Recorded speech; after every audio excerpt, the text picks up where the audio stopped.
Non-priority guest. That's what the place card said, printed on linen cardstock, in the same elegant calligraphy as every other card at my sister's wedding.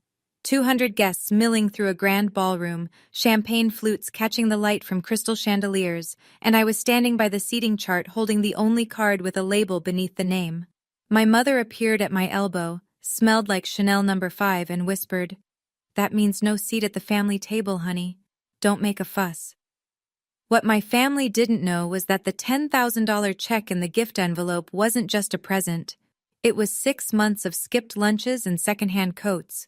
And what I did next changed every holiday, every phone call, and every assumption they'd ever made about the quiet one. Before I go on, please take a moment to like and subscribe, but only if you genuinely connect with this story. Drop a comment with your city and what time it is where you are. My name is Waverly. I'm 31. And this is the story of a wedding, a place card, and the moment I stopped begging for a seat at a table that was never meant for me. Let me take you back to 6 months before the wedding, when I still believed that showing up and showing love would be enough. Growing up in the Ashford house meant understanding the hierarchy before you could spell it. My father, Douglas, retired early from insurance brokerage and filled his days with golf and silence. My mother, Patricia, ran the household like a campaign headquarters. Every holiday card curated, every dinner party flawless, every family photo staged for maximum impression. Then there was Garrett, my older brother, corporate lawyer, firm handshake, the kind of man who introduced himself with his title before his name. And Meredith, the youngest, marketing director at 27, engagement ring from Tiffany's at 26, and the undisputed center of Patricia's universe since the day she was born. I was the middle, the filler paragraph between two headliners. Our living room told the story better than I ever could. Meredith's pageant trophies lined the mantel, 12 of them, polished monthly. Garrett's Georgetown law diploma hung in a mahogany frame above the piano. And my things? My college graduation photo sat on a side table, wedged behind a ceramic vase Patricia had picked up in Tuscany. I moved it to the front once. By the next morning, it was behind the vase again. I worked as a school counselor at a public high school, a job I loved with my whole chest. I spent my days talking teenagers through panic attacks and family crises and college applications, and I was good at it. Last spring, the district named me Counselor of the Year. I texted a photo of the plaque to our family group chat. Patricia sent a heart emoji. Garrett left it on red. Meredith never opened the message. That was the thing about the Ashfords. Love wasn't something they gave freely. It was allocated, and I'd learned early that my share was whatever was left over. Meredith announced her engagement on a Sunday in October, a FaceTime call with all 4 Ashfords on screen and Connor Bradley, her fiancé, grinning beside her with a 3-carat Tiffany solitaire catching the light. Connor came from money, old money. His family owned commercial real estate across 3 states, and his mother, Helen, hosted charity galas the way other women hosted book clubs. Patricia cried. Actually cried. "My baby girl," she kept saying, dabbing her eyes with a linen napkin. Douglas raised his coffee mug in a toast. Garrett said, "About time, Mare." I said congratulations. I meant it. The wedding would be held at Whitmore Estate, a 5-star resort property an hour north of the city, the kind of venue with a stone chapel and a ballroom with 30-foot ceilings, and a price tag that could cover a year of my rent. Patricia had already started a shared Pinterest board before the call ended. In the weeks that followed, I asked Meredith how I could help. I called twice, texted 3 times. Each reply was the same polite deflection. Just show up and wear something nice. No task, no role, no involvement. Like I was being managed, not included. But I wanted to do something. I wanted to prove, to her, to all of them, that I showed up, that I cared, that I was family in every way that mattered. So I started saving. I cut my lunches to leftovers from dinner. I skipped my gym membership. I stopped buying new clothes. 6 months of quiet sacrifice until I had $10,000 in a certified check, sealed in a craft paper envelope with a handwritten card that said, for your new beginning. I told myself this gift would show them my heart was bigger than my paycheck.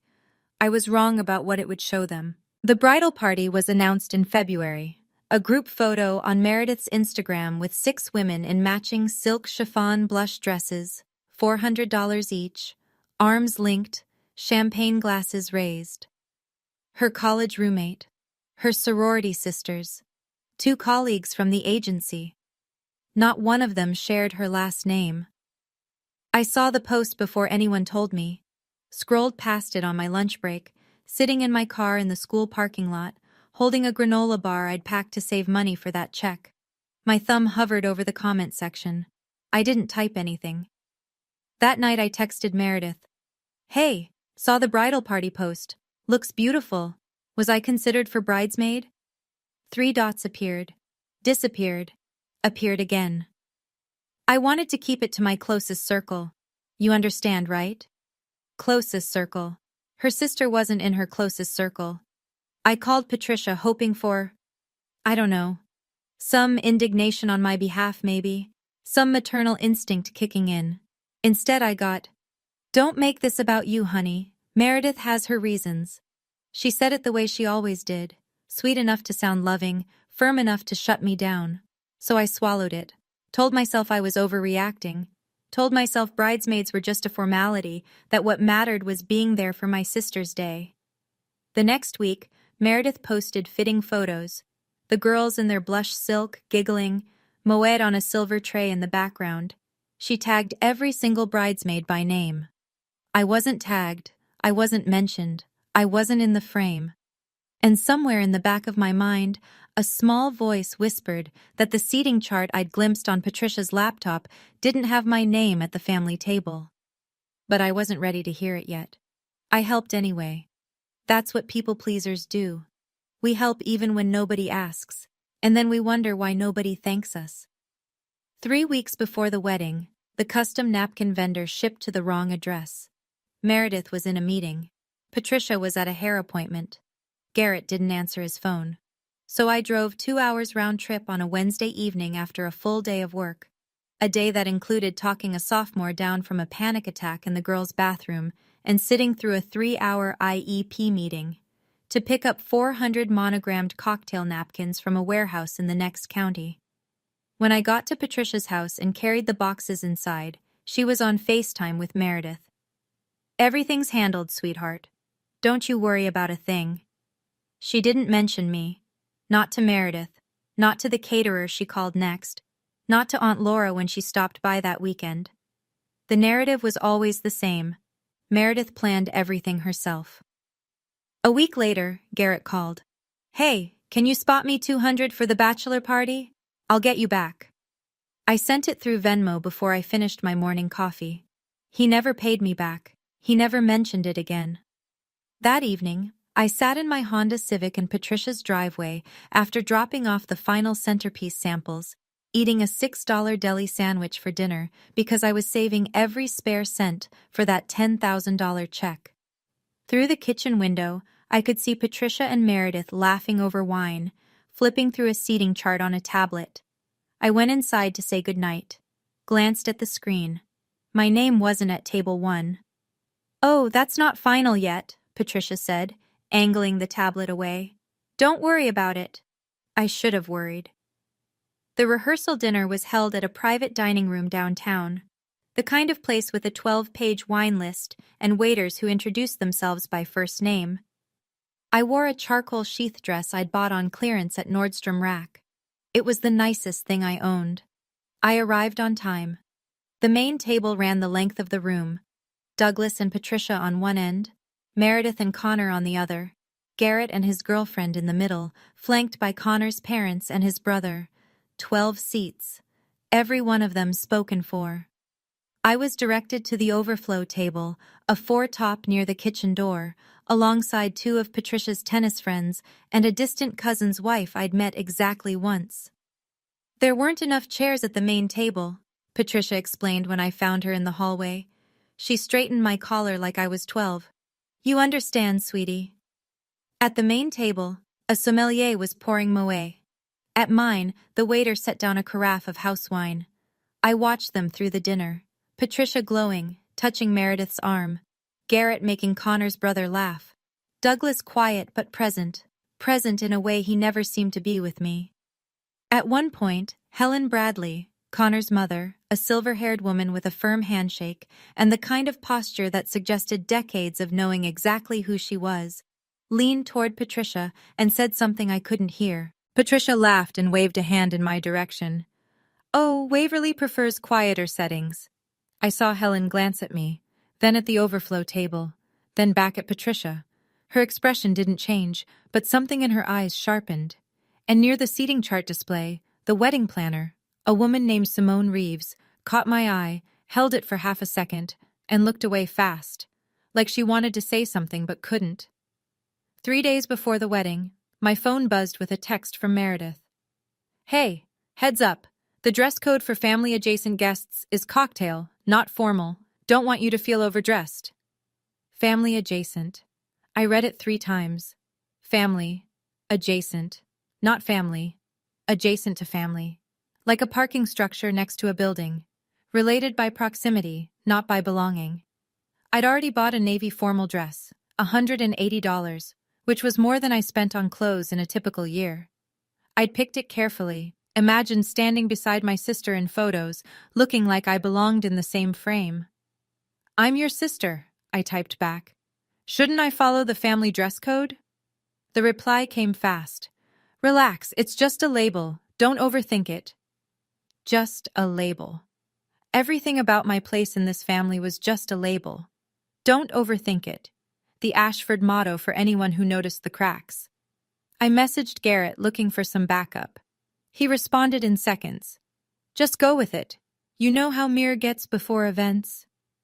Classic Garrett. Always smoothing the surface, never checking what was underneath. That night, Meredith posted an Instagram story.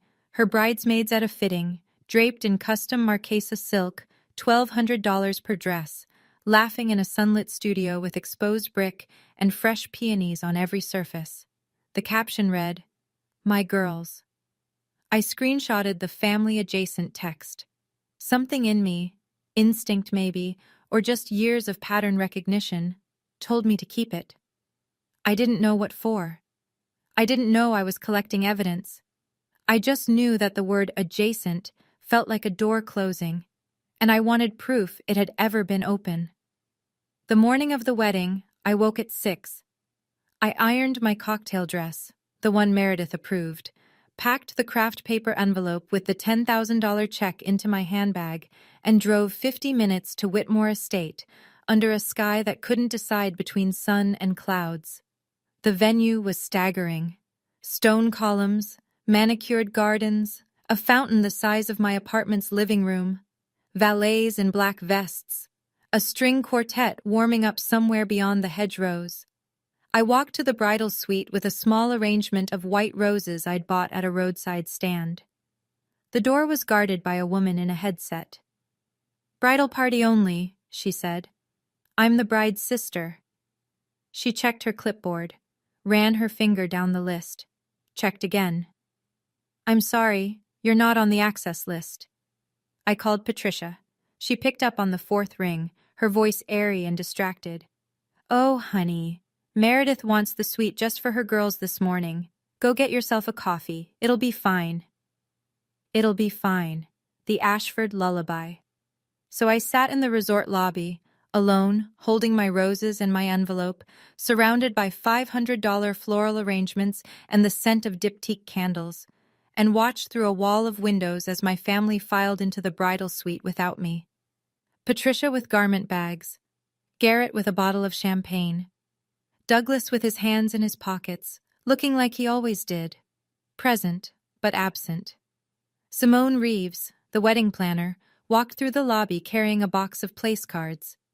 She saw me on the leather sofa, stopped, opened her mouth, closed it, and then said quietly, "The ceremony starts at 4. Her eyes held something I didn't understand yet. Guilt, maybe, or pity. I thanked her and went back to my coffee. 2 hours later, I'd walk into that ballroom holding an envelope I'd saved 6 months for. I'd walk out holding something worth far more.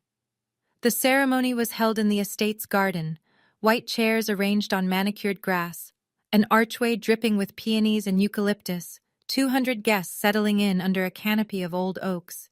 It looked like a page from a magazine. It was supposed to feel like a dream. I found my seat in the fifth row, behind Connor's extended family, behind Meredith's colleagues, behind people I'd never met who apparently ranked higher in my sister's universe than the woman who'd driven 2 hours to pick up her napkins. The front row was reserved for immediate family: Douglas, Patricia, Garrett, and Garrett's girlfriend. 4 chairs. I counted them twice. There was no fifth chair. There was no gap where one had been removed. The row had been planned for 4 since the beginning. The ceremony was beautiful. I'll give it that. Meredith floated down the aisle in a cathedral-length Vera Wang, and for a moment, just a moment, she looked like the little sister who used to crawl into my bed during thunderstorms. Connor waited for her with wet eyes and steady hands. Meredith read her vows from a leather-bound journal. She talked about the family who shaped me, and her eyes traveled to Patricia, to Garrett, to Douglas. Not once did they travel to row 5. Not once did they find me. When Connor said, "Family is everything," I saw Helen Bradley, his mother, seated in row 2 in a tasteful navy suit, glance in my direction. Just for a second. Then she looked at Patricia, and her jaw tightened by a fraction. I applauded with everyone else. I smiled. I held my handbag, the one with the $10,000 check, against my hip and thought, 3rd row at the rehearsal, 5th row at the ceremony. I wonder where they'll put me at the reception. I was about to find out, and it would be worse than anything I'd imagined.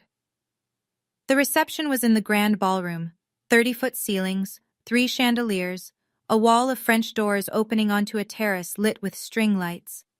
200 guests filtered in from the cocktail hour, champagne warm and laughing, drifting toward the seating chart displayed on an easel draped in ivory linen. I found the display and scanned for my name. Table 1. Family. Douglas, Patricia, Garrett, Garrett's girlfriend. No Waverly. Table 2. Bridal party. Table 3. Close friends. Tables 4 through 12. College friends, colleagues, Connor's fraternity brothers. Table 14. Last on the list, closest to the kitchen doors. Waverly Ashford, non-priority guest. I read it again. Every other card on that display listed a name. Just a name. Mine was the only one with a classification printed beneath it in small, precise italic. Non-priority, like a shipping label, like a category on a spreadsheet. I picked up the linen place card, held it between 2 fingers. The cardstock was heavy, cream-colored, the same embossed calligraphy as every other card in the room. My name, rendered beautifully, above a designation that reduced me to cargo. Patricia materialized at my elbow. She smelled like Chanel and champagne. "That means no seat at the family table, honey. Don't make a fuss, okay?" She said it the way you'd explain a weather delay to a child. Calm, measured, as if the cruelty were meteorological, regrettable, but beyond anyone's control. I looked at table 14. 2 strangers in their 60s. A couple I'd never seen before. A single place setting with a smaller menu card. One of the couples caught my eye. The woman smiled politely. "So how do you know the bride?" I held the place card steady. "She's my sister." The silence that followed told me everything the card already had. Dinner service began, and with it, the final distinction. At the family table, table 1, a sommelier in a black vest uncorked bottles of Reserve Cabernet. Waiters in crisp white jackets presented the first course, seared scallops on a bed of truffle risotto. The main course followed, filet mignon, lobster tail, a sauce that caught the candlelight, laughter and clinking glasses. Patricia leaned into Meredith's shoulder. Garrett raised his champagne. Douglas ate quietly, content. At table 14, a waiter set down a plate of chicken breast, dry, unadorned. A side salad with vinaigrette from a squeeze bottle. No wine. A carafe of water.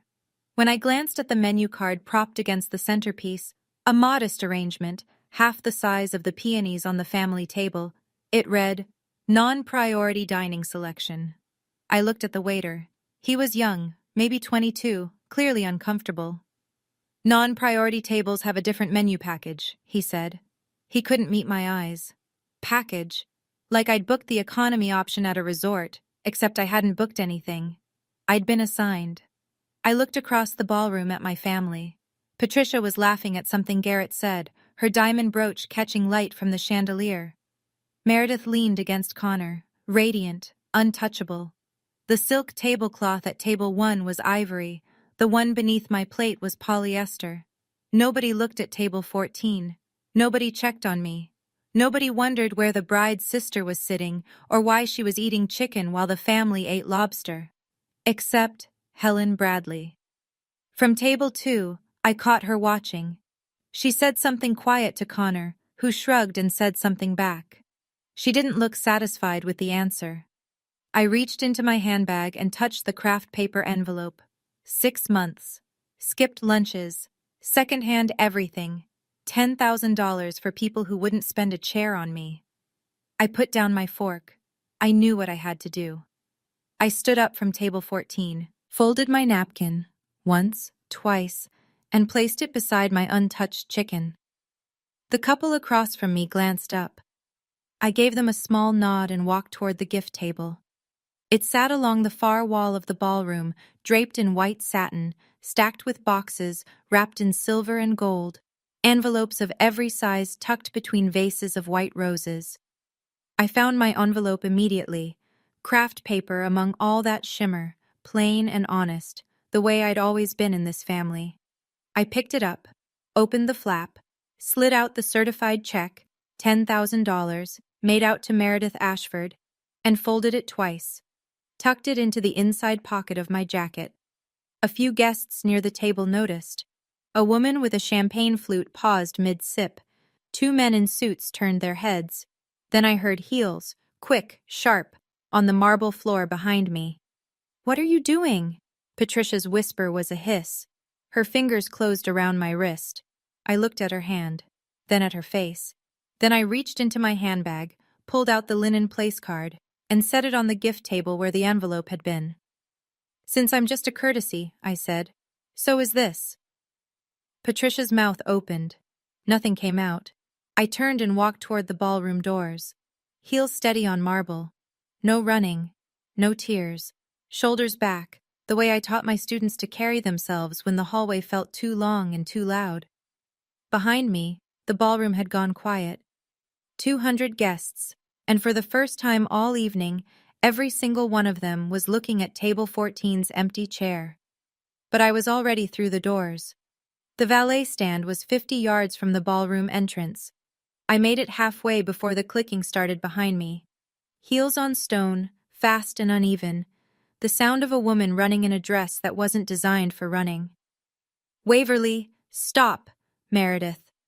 Her Vera Wang gown dragged across the gravel path, the cathedral train collecting dust and small stones.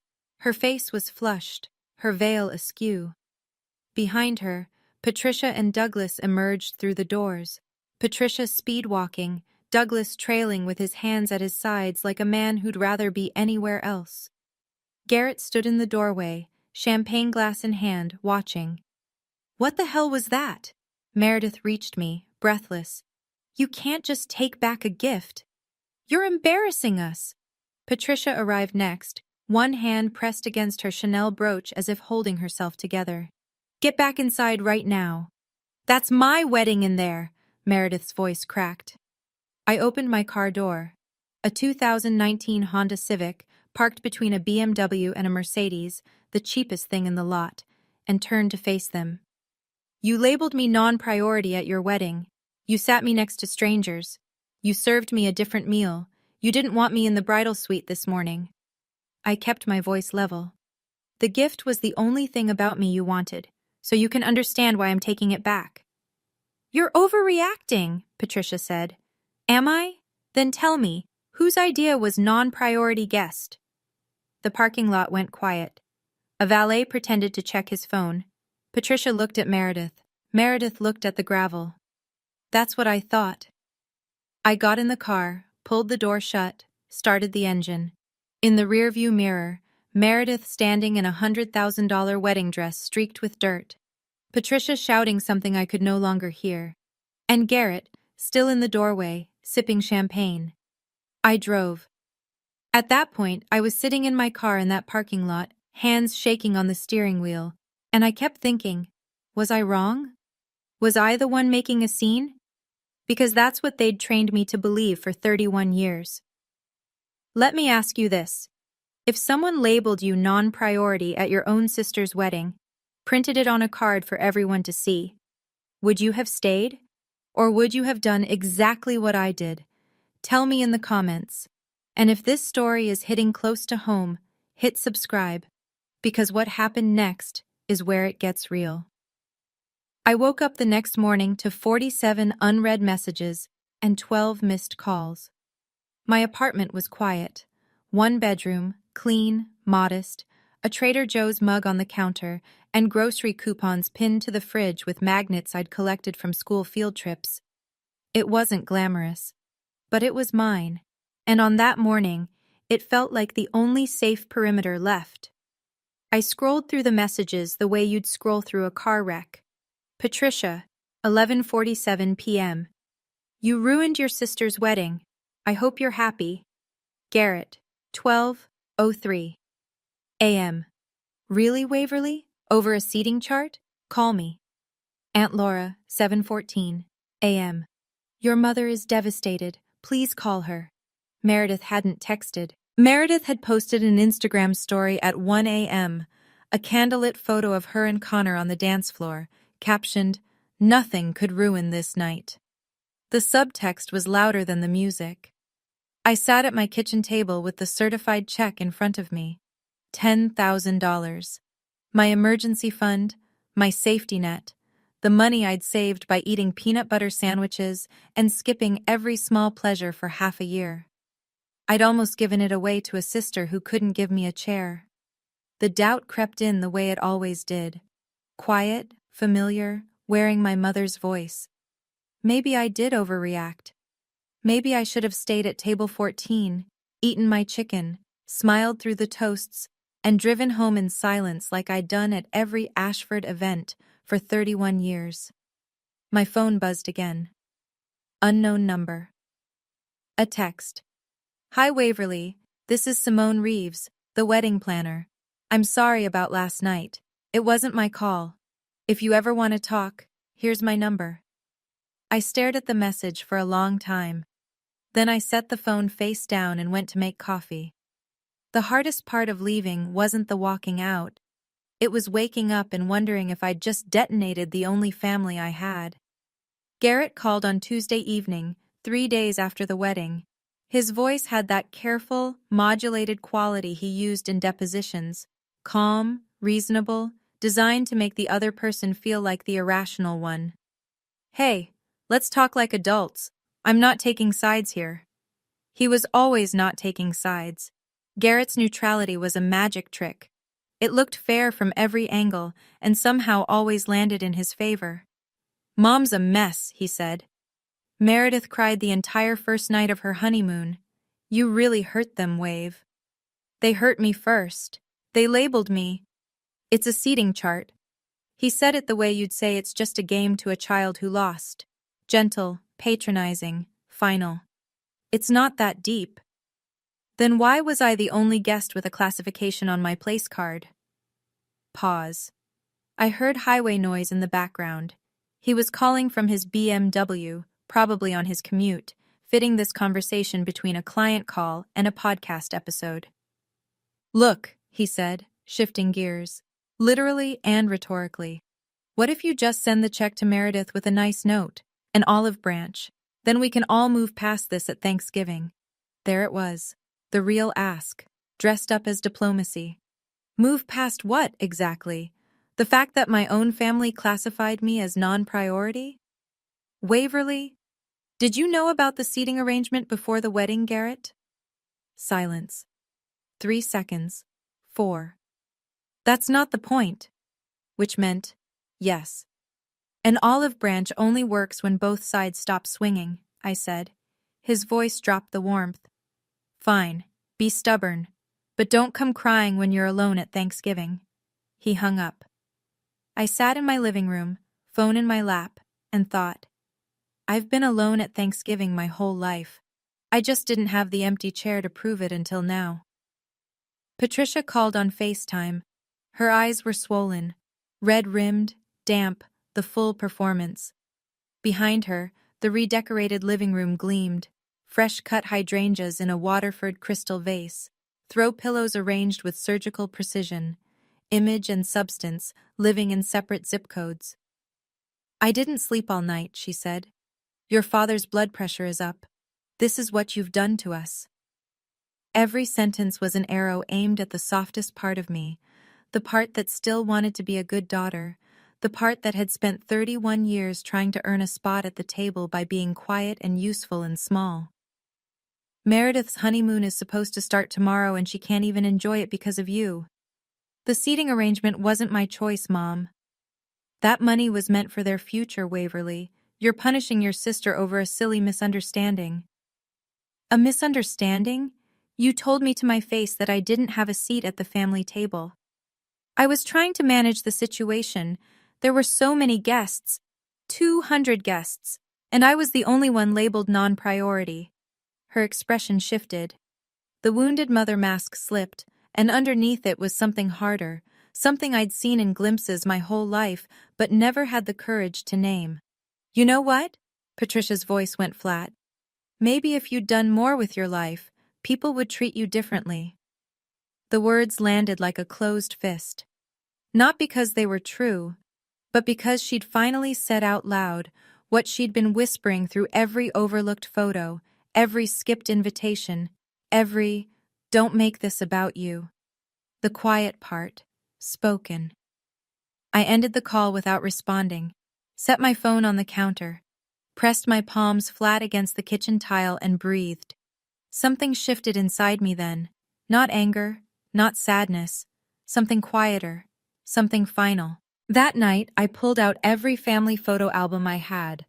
I sat cross-legged on my apartment floor, lamp casting a yellow circle around me, and I flipped through 2 decades of Ashford holidays, vacations, and milestones. I was looking for something, evidence maybe, that I'd been loved the way I remembered, that the warmth hadn't always been a performance. Here's what I found instead. Christmas 2016. Patricia, Meredith, and Garrett in matching red sweaters by the tree. I was in the background carrying plates from the kitchen. Christmas 2019. Group photo in front of the fireplace. I wasn't in it. I'd been asked to take it. Garrett's law school graduation. A framed 5x7 on the mantel. My college graduation. That small photo behind the Tuscan vase. Every picture told the same story. I was in the margins, or behind the camera, or missing entirely. I opened my phone. My thumb hovered over Meredith's name. I started typing. Maybe I went too far. Then I stopped. Pulled up the screenshot from 3 weeks ago. Family adjacent. Looked at the place card I'd kept in my handbag, still sitting on my nightstand like a small monument to everything wrong with us. Non-priority guest. Linen cardstock. Beautiful penmanship. My name above a demotion. I deleted the apology draft letter by letter. My phone buzzed. Simone Reeves again. I know this isn't my business, but I have something you should see. Can we meet? I stared at the ceiling. The apartment was silent except for the hum of the refrigerator and the distant sound of a neighbor's television. I didn't know what Simone had, but something in me, the same instinct that made me screenshot that text, the same instinct that made me keep that place card, told me it was the answer to every question I'd been too afraid to ask. I texted back. When and where? We met at a small cafe on the east side, reclaimed wood tables, exposed brick, the kind of place where every latte has a fern drawn in foam. Simone was already there when I arrived, sitting in the corner with a laptop open and a cup she hadn't touched. She looked like a woman about to cross a professional line and knew it. "I've been doing weddings for 12 years, she said as I sat down. "I've seen family drama, passive-aggressive toasts, drunk uncles, exes showing up uninvited. But what they did to you was deliberate, and I can't stay quiet about it." She turned the laptop toward me. Email 1. Meredith to Simone, sent 3 weeks before the wedding. "My sister Waverly is on the guest list, but she's not priority. Please seat her at the back. Non-priority package, reduced menu, no wine pairing." Email 2. Simone to Meredith. "Just to confirm, this is the bride's sister? Usually immediate family is seated at table 1. Email 3. Meredith to Simone. "I know what I want. She's a courtesy invite. Handle it." I read each one twice. My hands were steady. My chest was not. "There's more," Simone said quietly. She pulled up a text thread, a message Patricia had sent to Meredith, which Meredith had forwarded to Simone for context. "Don't worry about Waverly. She'll sit there quietly. She always does." She always does. I sat there in that cafe, afternoon light cutting through the window, a fern-topped latte going cold between my hands, and I read my mother's words about me the way you'd read a doctor's diagnosis, with the grim clarity of someone who finally has a name for the pain. "I'm sorry," Simone said. I shook my head. "Don't be. This is the first time in 31 years I don't feel crazy." I drove home with Simone's emails saved to my phone and printed copies in a manila folder on the passenger seat. The cafe was 20 minutes from my apartment, and I spent every one of those minutes in silence. No radio, no podcast, no noise at all. When I got home, I sat at my kitchen table and opened 2 years of family group texts. With Simone's evidence as the lens, everything looked different. Not new, just finally in focus. April of last year. Garrett's girlfriend's birthday dinner. "Forgot to mention it, but it's tonight at Marchetti's, 7 p.m. I got the text at 6:45. By the time I arrived, they were already on dessert. Thanksgiving. Patricia emailed the seating chart to the planning committee, Meredith and Garrett. I found out about my assigned dish, green bean casserole, every year, the one nobody touched, through a forwarded message 3 days before. Christmas, the family photo I remembered. The one taken while I was in the kitchen, rinsing plates. Nobody called me. Nobody waited. I wrote it all down in a notebook, blue ink on yellow legal paper. Not to build a case against them. I'd spent my whole career teaching students how to identify patterns in their own lives, how to distinguish between a bad day and a bad dynamic. This wasn't a bad day, this was architecture. My family had built a structure with no room for me inside it, and I'd spent 3 decades furnishing the hallway. Simone's emails were the hard evidence. The pattern was the whole picture. Somewhere between the second and third page of notes, I stopped writing and put the pen down. I realized I didn't need my family to admit they were wrong. I needed to stop telling myself they were right. I closed the notebook and placed it on top of the manila folder. Then I made dinner, a real dinner, with a glass of wine and a plate I actually sat down to eat, for the first time in months. Helen Bradley called the next afternoon. I didn't recognize the number, but the voice was unmistakable, measured, southern, warm in the way that old silver is warm, with a weight to it. "Waverly, this is Helen, Connor's mother. I hope I'm not overstepping." "Not at all. I'll be honest with you."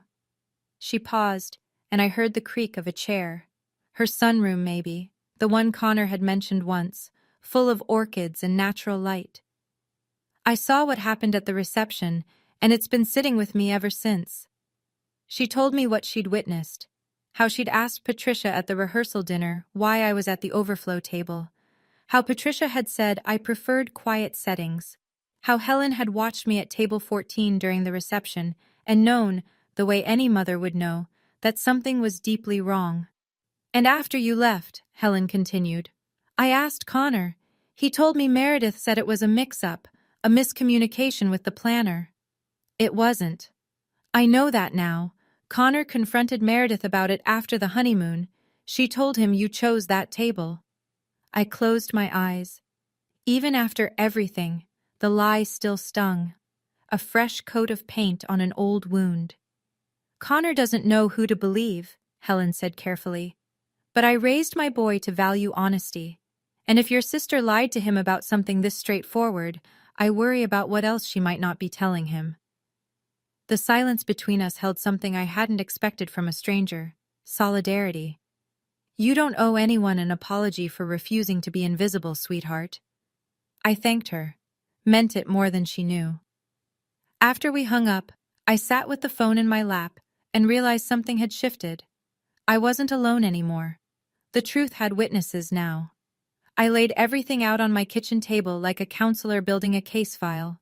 Simone's emails, Patricia's text, Helen's account of Meredith's lie to Connor, the screenshot of family adjacent, the place card I'd kept, 5 pieces, 5 moments of proof that what had happened at that wedding wasn't a mistake or a misunderstanding or me overreacting. It was a plan, executed by people who assumed I'd absorb it the way I'd absorbed everything before, quietly, gratefully, without making a fuss. I didn't want to destroy my family. I want to be clear about that. I didn't want a dramatic unraveling or a scorched earth takedown or a viral post. I wanted one thing: for the truth to be visible. For the people who'd spent 31 years writing me into the margins to sit in a room and look at their own handwriting. So I made a decision. I'd call Patricia, ask for a family meeting, Sunday brunch, her house, all of us. I'd give them one chance to acknowledge what they'd done. One honest conversation, face to face, no texting, no FaceTime filters. And if they lied, if they spun it, minimized it, turned it back on me the way they always did, I'd put the emails on the table and let the truth do what the truth does. I called Patricia. She picked up on the second ring, her voice bright with cautious optimism. "I'd like to have a conversation," I said. "All of us. Sunday brunch. Your house." "Oh, honey," relief flooded her tone. Of course. I'll make your favorite. That quiche you love. We'll sort everything out." She thought I was coming to surrender. I could hear it in the lilt of her voice, the speed of her yes, the prodigal daughter, crawling home. I hung up and looked at the manila folder on the counter, pressed my hand flat against it, felt the weight of the pages inside. My mother thought I was coming back to apologize. She had no idea I was coming back with receipts. Right before that Sunday brunch, I stood in my kitchen holding that manila folder and thought, I could just let this go. I could accept my place at table 14 for the rest of my life and call it peace. But then I read Patricia's text one more time. She'll sit there quietly, she always does. And I decided, not this time. If you've ever had a moment where you stopped being quiet for the people who never spoke up for you, I want to hear about it. Tell me in the comments. And stay with me. Because what happened at that brunch? No one saw it coming. Sunday morning. The Ashford house looked the way it always looked when company was expected. Hydrangeas in the foyer, the good china on the dining table, fresh squeezed orange juice in a crystal pitcher. Patricia had been cooking since dawn, and the air smelled like quiche and performance. Everyone was there. Douglas sat at the head of the table with the newspaper folded beside his plate, doing what he did best, occupying space without filling it. Garrett leaned back in his chair, scrolling through his phone. Meredith sat between Connor and an empty chair, mine, with her hand resting on Connor's forearm in a display of marital unity so deliberate it might as well have been choreographed. Connor looked uncomfortable. His jaw was tight, and he kept glancing at Meredith the way you glance at someone you're still deciding whether to trust. I arrived at 10 sharp, manila folder in my bag, weight against my hip. Patricia met me at the door with a hug, warm, lingering, theatrical. "I'm so glad you came, honey. Let's put all this behind us." "Good to see you being mature about this," Garrett said without looking up from his phone. Meredith offered a tight-lipped smile. "Hey." I sat down, spread the napkin across my lap, rested my bag on the floor beside my chair, the folder inside it. Patricia served the quiche, poured the juice, arranged everything with the precision of a woman who believed that if the table looked right, the family would too. Connor turned to me. "Hey, Waverly. I'm sorry about the seating thing. Meredith told me it was a mix-up." I looked at him, then at Meredith. She was suddenly very interested in her quiche. Everyone at that table thought I'd come to surrender. They were already rehearsing their gracious acceptance. Patricia opened with the script I could have written in my sleep. "Waverly, we love you. Family forgives. That's what we do." She reached across the table and squeezed my hand. "Let's talk about how we move forward." Move forward. The Ashford euphemism for, you apologize, we forget, nothing changes. "I think Waverly knows she went a little far at the reception," Garrett said, setting down his fork with the casual authority of a man accustomed to controlling rooms. "For the record, taking back a gift at a public event could technically be considered theft of a conditional gift in certain jurisdictions. I'm not saying it is, but—" "Garrett," I held up a hand. "Don't." Meredith jumped in, her voice pitched to wounded. "I planned that wedding for an entire year, and the only thing anyone remembers is my sister grabbing an envelope off the gift table." Patricia nodded. "Just say you're sorry, return the check, and we'll forget it happened. Clean slate." I let the silence sit for a moment. Let them think they were winning. Then I set my fork down, wiped my hands on the napkin, and said, "Before I say anything, I want to ask one question." The table stilled. Even Douglas looked up from his plate. "Whose idea was it to label me non-priority guest?" Quiet. The kind of quiet that happens when everyone in the room knows the answer and no one wants to say it. Patricia looked at Meredith. Meredith looked at Douglas. Douglas looked at the newspaper he'd already pretended to read. "It was a seating category," Meredith said finally. "The planner suggested it." The lie landed on the table like a plate dropped from height. Clean, sharp, unmistakable. I gave them one chance to tell the truth. They chose the lie. So I reached for my bag.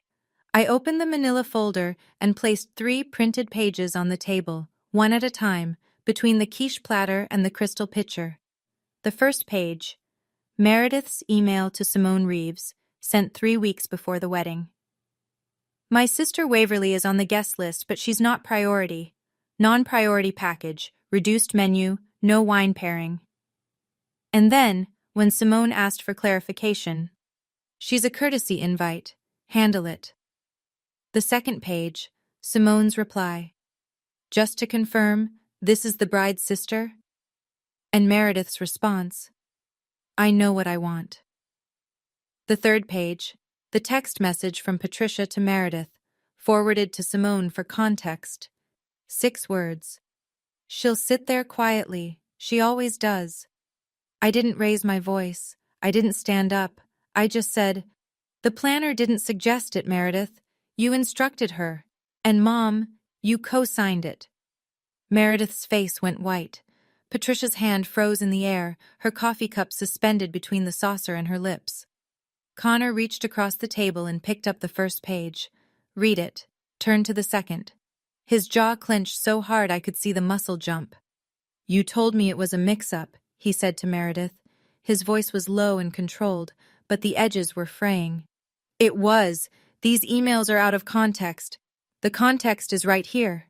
Connor held up the page. "You called your own sister a courtesy invite." Meredith's eyes welled. "You don't understand. I was under so much pressure." Connor set the paper down, pushed his chair back, and stood. "I need some air." He walked through the kitchen and out the back door.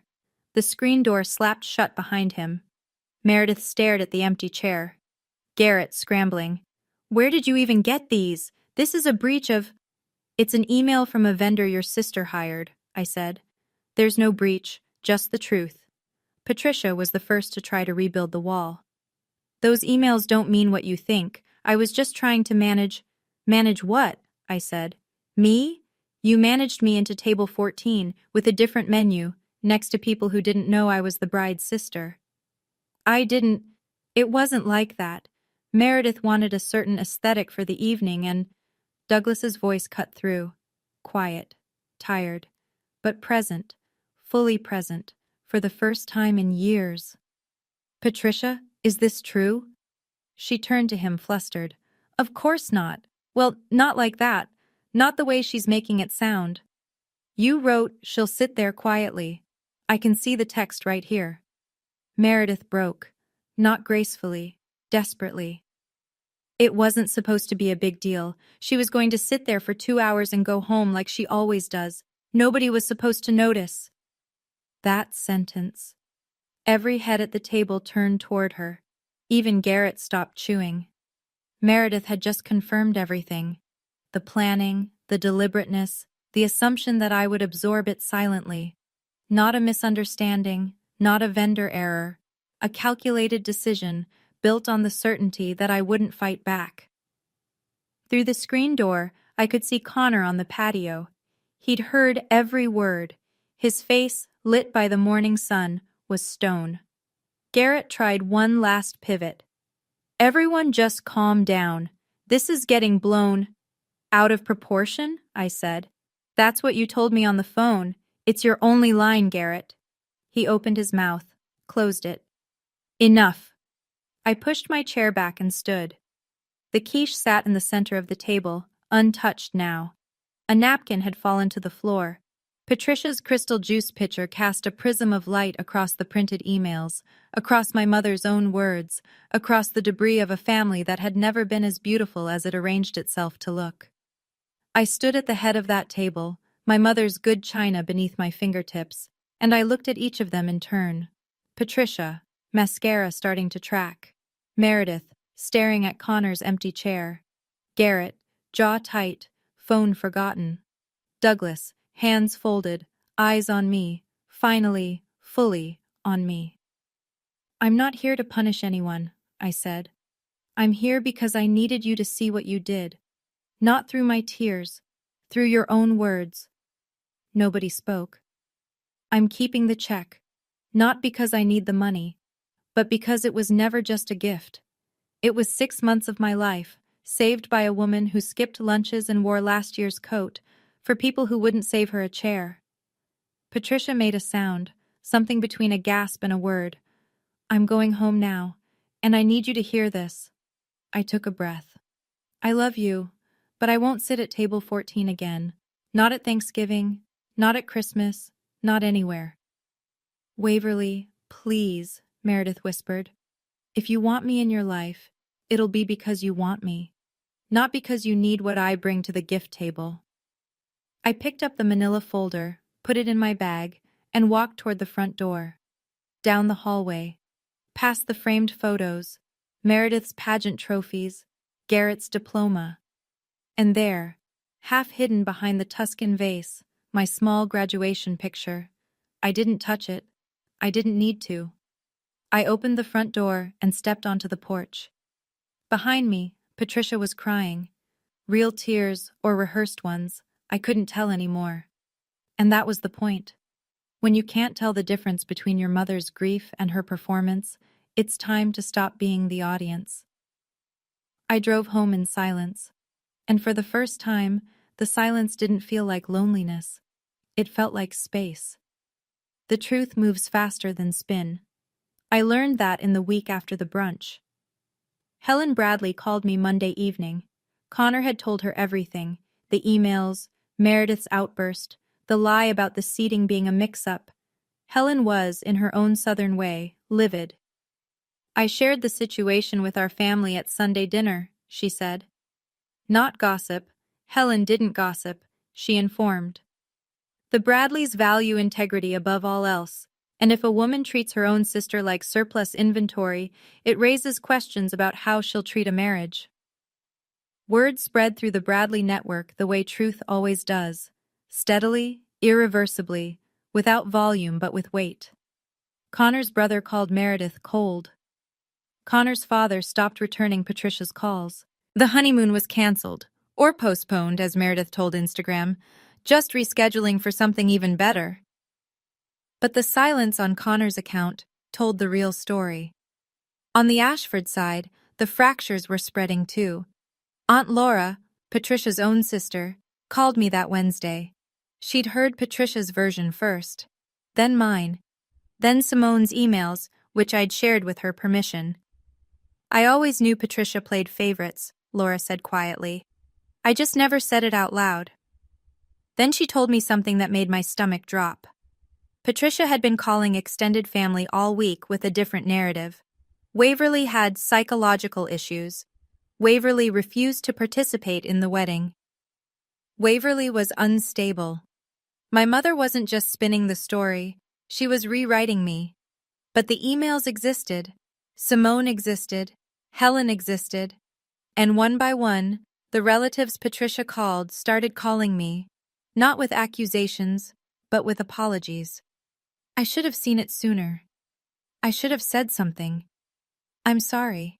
Helen sent me a handwritten card through the mail. Cream stationery, blue ink. Family isn't a label on a place card, dear. It's how you treat people when no one's ranking them. I pinned it to my refrigerator, right next to the grocery coupons. It looked like it belonged there. Patricia's campaign lasted 8 days before it collapsed. She called everyone, aunts, uncles, cousins, even Douglas's old college roommate. The message was consistent and rehearsed. Waverly had made a scene at the wedding, stolen back a gift, and humiliated the family. Waverly was struggling emotionally. Waverly needed help. For the first 48 hours, it worked. A few cousins sent me stiff, distant texts. Uncle Richard left a voicemail that started with, "I'm not taking sides, but," which, in my experience, always preceded someone taking a side. Then Aunt Laura started forwarding the emails. She didn't do it dramatically. She simply replied to Patricia's family-wide email thread, the one Patricia had titled, "Checking in about Waverly," with Simone's emails attached and a single line, "Has anyone seen these?" The thread went quiet for 6 hours. Then it erupted. Cousins who'd texted me with judgment were now texting me with shock. Uncle Richard called back and said, "I owe you an apology." Patricia's friend from tennis sent a message meant for someone else. "Did you know about the seating thing? Good Lord!" And accidentally copied me. Garrett called, and for the first time his voice carried no polish. "You're destroying this family." "No, Garrett, I'm just not covering for it anymore." He went quiet. Then, unexpectedly, the truth fell out of him. "I told Meredith I'd get you to return the check. She was going to connect me with Connor's firm for a referral. I needed that favor." There it was. His loyalty had never been to the family or to Meredith's feelings. It was transactional, a referral, a career play. His concern for me had a price tag on it, just like everything else in this family. "You're not protecting anyone," I said. "You're protecting the version of this family that benefits you." He hung up. Connor called me 2 weeks after the brunch. It was late, past 9, and his voice carried the flat exhaustion of a man who'd been arguing in circles. "I want you to know this isn't just about the seating chart." He told me what had happened in the weeks since. The emails had cracked something open. Once Connor started looking at Meredith's stories with fresh eyes, the pattern emerged. Small lies, told casually, about money and friends and plans. Nothing catastrophic on its own, but stacked together they formed a wall he couldn't see through anymore. The place card wasn't the problem, he said. It was the pattern. He and Meredith were in couples counseling now, his condition for staying. Meredith had resisted at first, called it an overreaction, said the same words she'd said at the brunch. It wasn't supposed to be a big deal.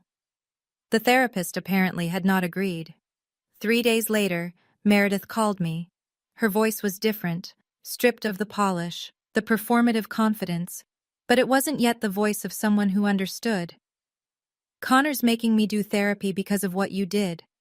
"Connor's asking you to do therapy because of what you did, Meredith." Silence. "I didn't think it was that big of a deal," she said. Smaller now, closer to honest maybe, but still circling the edges rather than walking through the center. "I know," I said. "That's the problem." She was quiet for a long time. In the background, I could hear the echo of an empty condo, the honeymoon luggage still unpacked, probably, and the framed wedding photo Connor had turned face down on the shelf. "Are you ever going to forgive me?" she asked. "I don't know yet, but I'll tell you this. I'm not the one you need to be asking."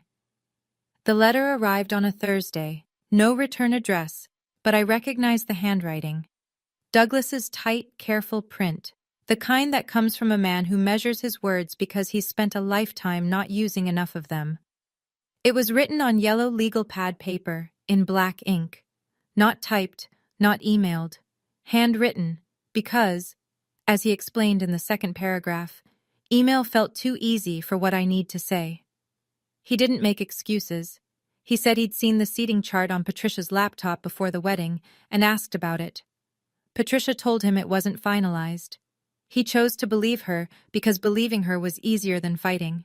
He said he'd watched me sit at overflow tables and disappear into kitchens at holidays for years, and he'd told himself it was just how things worked. He said he was wrong. "I should have been the one to pull that place card off the table," he wrote.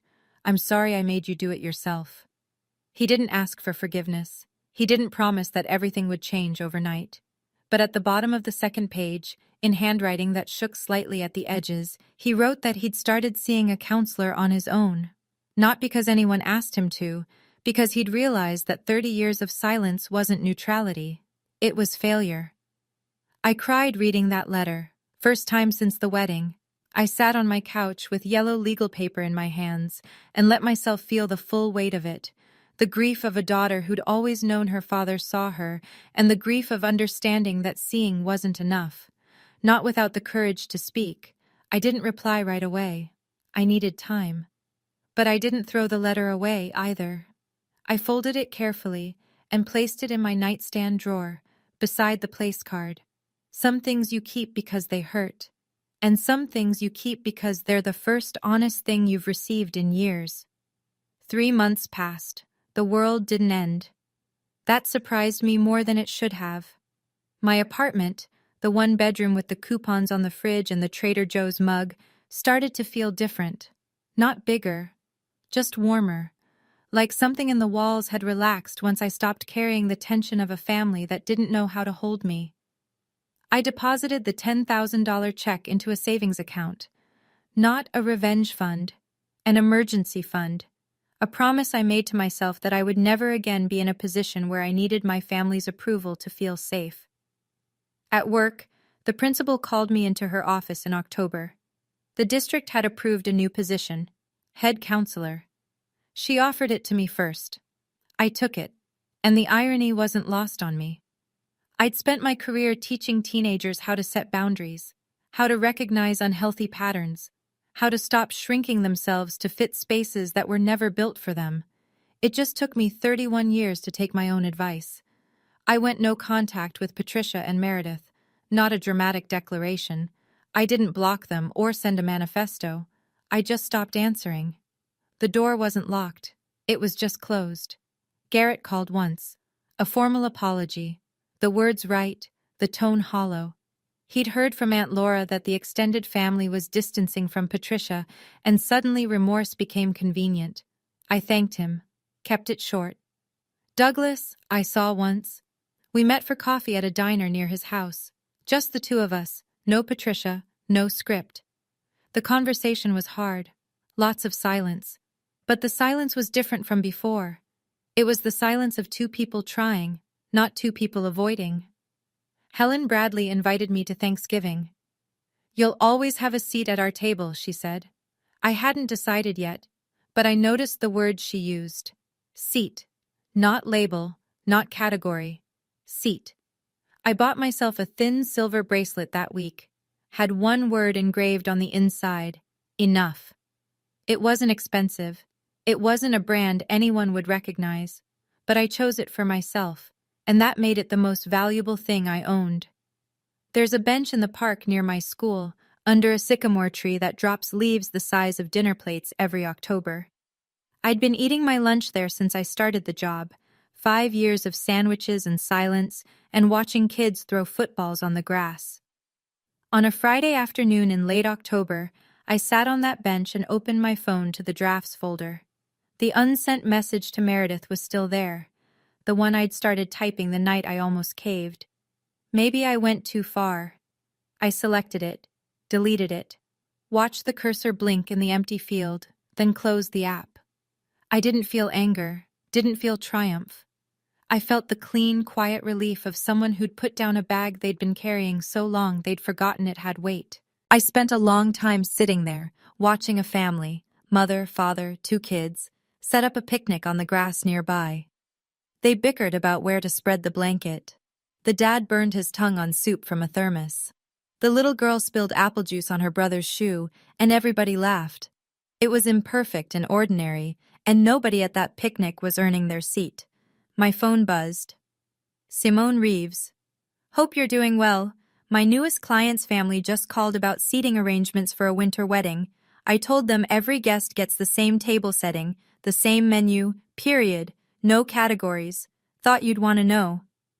I smiled. The first real, full, uncomplicated smile in months. I didn't change Simone's career.